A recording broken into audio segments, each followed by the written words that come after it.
تنتهي الجولة التاسعة بين الجبلين وضيفه نادي نيوم بفوز الجبلين. هناك مفاجأة حدثت في هذه المباراة بفوز نادي الجبلين. انتصارات كانت للجبلين في كأس الملك، ثم أتت على دوري يلو في ترتيبه، لا شك كان في الترتيب ال15 والآن يصبح في الترتيب العاشر. وهناك جولة مؤجلة لنادي الجبلين بأكيد مباراته مع الحزم على نفس هذا الملعب، على أرضية ملعب الأمير عبد العزيز بن مساعد بن جلوي في منطقة حائل. هناك خسارة لنادي النيوم، أول خسارة يواجهها نادي النيوم في هذا الموسم، وكانت امام نادي الجبلين. اسباب الخساره، ما هي المشاكل، كل هذه المعلومات سوف نتعرف عليها مع لاعبي هذه المباراه الذين هم سوف يتحدثون عن نوعا ما ربما ما هي اسباب الخساره التي ادت الى خساره 3 نقاط. المتصدر نادي النيوم، ويسعدني وتشرفني انضم معي كابتن مصطفى ملائكه حارس مرمى نادي النيوم. كابتن مصطفى، نقول لكم هارد لك، اول خساره لنادي النيوم في هذا الموسم، ما هي اسباب الخساره اللي واجهتوها في هذا اليوم؟ اول شيء بسم الله الرحمن الرحيم.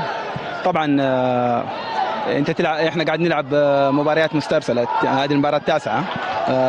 عندنا معدل الفوز عالي جدا.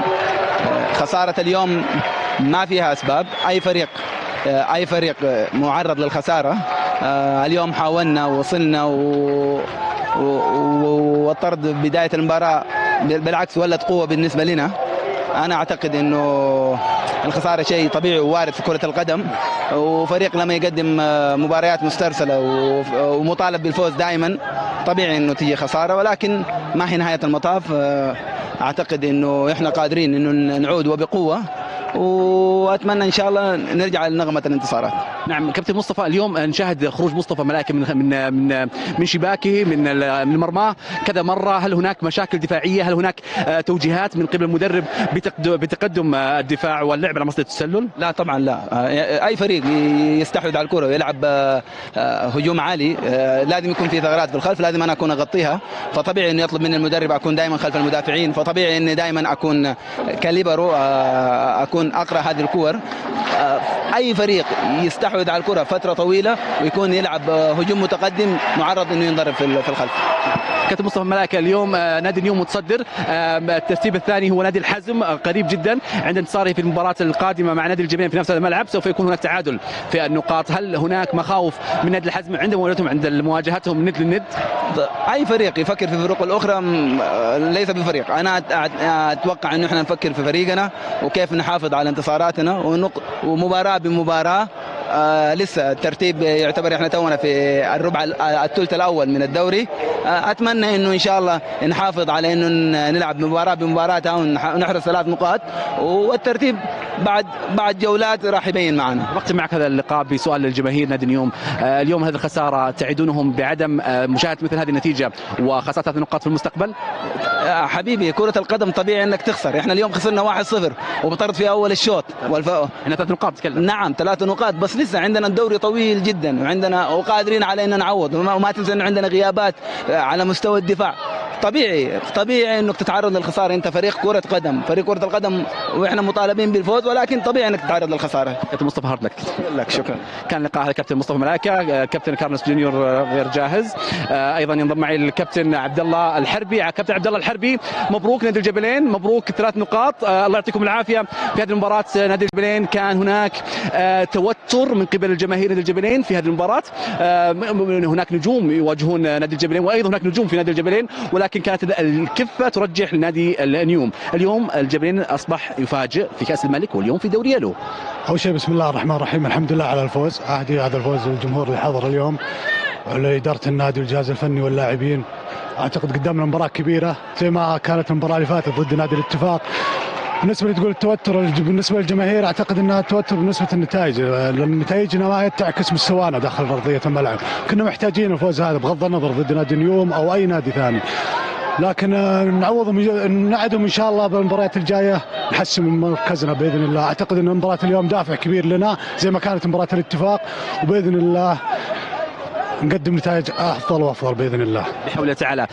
عبد الله، اليوم انتم في هذه المباراه كنتم هناك في دوري يالو تقدمون، او في دوري يالو تقدمون مستويات ليست مرضيه للجماهير. فوز واحد هناك، لو تحدثت عن 4 تعادلات وخسارتين.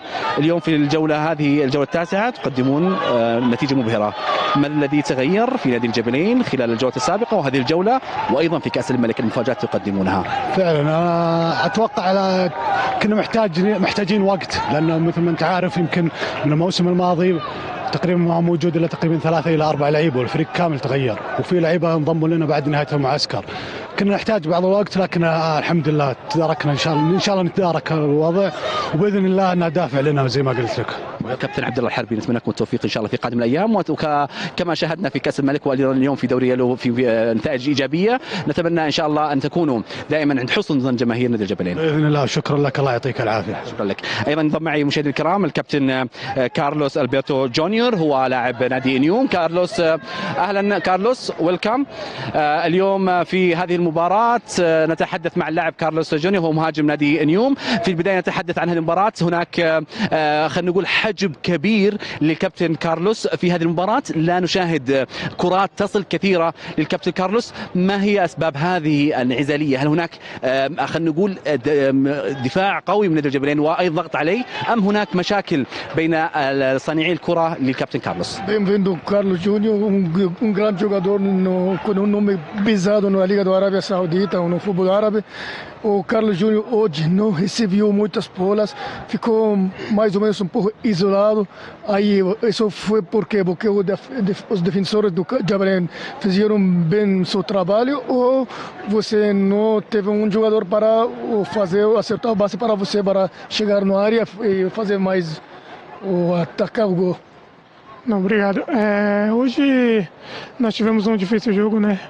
Logo no primeiro tempo tivemos um expulso, então assim quebra muito aquele jeito que nós viemos para jogar, e eles soubem marcar nossas jogadas, e jogar com um a menos contra o time deles é difícil, então temos que saber agora que esse jogo já passou e temos que agora olhar para frente, que o campeonato não acaba aqui, né? شايف ان اليوم طبعا كانت مباراه صعبه قدام فريق صعب على ملعبه. لما نلعب بالشوط الاول بعد الطرد صعبت المباراه اكثر واكثر، عقدت بعض برضه فرصنا وبعض خططنا وتحضيرنا للمباراه. المدافعين كانوا بيلعبوا بقوه طبعا شديده، وكانوا في ملعبهم من الصعب المرور منهم، بالذات وانت تلعب اقل. فده كله عقد شويه الامور الهجوميه اليوم، وصعب من خططنا ومن تحضيرنا للمباراه. بالنسبه لنا المباراه وانتهت، لازم نتطلع للامام، وعارفين انه الدوري الطويل، ونشوف المباراه اللي جايه ان شاء الله نهد لها بشكل افضل، نحاول نكسب من 3 نقاط. نعم، أتحدث عن هذه المباراة بالتحديد في منطقة حائل. هل هناك مشاكل لو تحدثنا عن نادي نيوم في الأظهرة؟ لما تكون فاعلية كبيرة في الشوط الأول، لو تحدثنا ما كان في فاعلية كثير أو كرات عرضية من الأظهرة. هل تم تركيز عليها في الشوط الثاني ولم يستغل فرصها الكابتن كارلوس؟ O primeiro tempo está falando sempre aqui no Hail, hoje jogo difícil, sabemos, mas o primeiro tempo os laterais do União não estavam na altura do jogo, o Jabalen fez muito, atacou muito aí os laterais nossos, e não estavam tão positivo para o time. O que passou no segundo tempo, quando fizeram mais cruzamento os laterais do União, mas vocês não acertaram o gol. Que você assim, os laterais, o trabalho deles. Não, o lateral foi bem no decorrer do jogo, é tanto que nós estávamos atacando muito, e é difícil entrar. Os caras estavam com a linha de 5 ali e dentro da área toda hora eles estavam com 4, 5 jogadores, então para você atacar com 2, 3 dentro da área, no cruzamento é difícil. Então temos que treinar mais isso, porque hoje nós tivemos muitas oportunidades de cruzamento e a bola foi até a área, mas infelizmente é assim, tem dias que você não consegue marcar e tem dia que você vai marcar. É futebol. شايف ان طبعا دي كرة القدم، بعض الاوقات تديلك فرص كتير وهتقدر تسجل منها، بعض الاوقات هتفتح لك فرص وما تقدر تسجل منها زي اليوم. الاظهرة عمل مطلوب منهم، بس طبعا بيشوف ان المباراة بتتصعب لما تكون بتلعب مع فريق بيلعب بخط خماسي، 5 مدافعين دايما متواجدين بعدد كبير في منطقة الجزاء. بس لاعبين او ثلاثه بيحاولوا يقابلوا العرضيات، ده صعب الامور. هم دايما متواجدين باقل، مش اقل من 4 ل 5 ل 6 لاعبين، فده اللي خلى الامور شويه تكون اصعب. بس بيقول هذا يعني جزء من كره القدم، في يوم تكون في يومك توفق وتسجل، في يوم ما تكون في يومك وما تسجل. اليوم جات لنا بعض الفرص وبعض العرضيات بس لم نستغلها بشكل مطلوب. نقول هارد لك، كنت منهم التوفيق في قادم الايام. صوتي انك برسم جو. ثانك يو. شكرا. هكذا مشاهدينا الكرام كان لقاء الكابتن كارلوس البرتو جونيور يتحدث عن المباراة ويتحدث عن المشاكل التي واجهها كمهاجم، لم يستطيع الوصول الى مرمى اكيد شباك نادي الجبلين، باكيد بعض المشاكل التي ذكرها، وايضا صعوبة المباراة والتحفظ اللي يلعب به، كما هو ذكر كابتن كارلوس نادي الجبلين بالتحفظ الدفاعي وايضا التكتل الدفاعي لدى نادي الجبلين ويلعبون على المرتدات. هكذا انتهت مباراة اليوم بين نادي الجبلين ونادي نيوم. نقول مبروك نادي الجبلين، هارد لك نادي نيوم.